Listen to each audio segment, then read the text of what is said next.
हाथ खर्च योजना नवम एकादश छात्र छात्री को 5000 अधारू पाठ छाड़ुवा जनजाति संप्रदायर छात्र छात्री को पुणी स्कूल को फेराई आने मुख्यमंत्री मोहन चरण माझी सरकार नुआ योजना प्रस्तुत करिसेंती।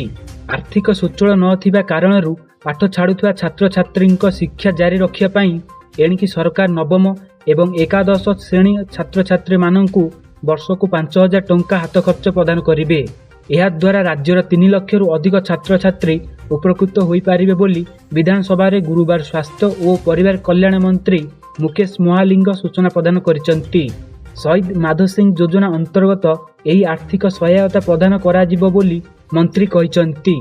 एही योजना रे राज्य सरकार मोट 156 कोटी टंका खर्च करिवे। आदिवासी पिलांक ड्रॉप आउट को नहीं चिंतित मोहन सरकार एक योजना आनिचंती।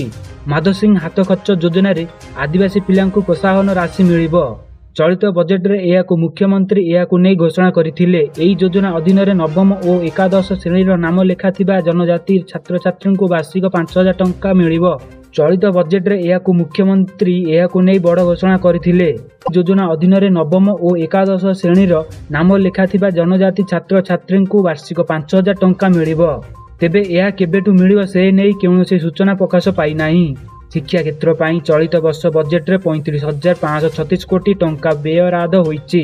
सेहीपरि प्राथमिक स्तर रे गुणात्मक शिक्षा प्रदान पई नुआ गोदावरीश मिश्र आदर्श प्राथमिक विद्यालय योजना को सरकार आरंभ करिसेंती। बजेट रे एथिपाई 50 कोटी टंका व्ययबराद होईची। सेहीपरि मुख्यमंत्री मेधान छात्र प्रोत्साहन योजना पई 701 कोटी टंका व्ययबराद करिसेंती।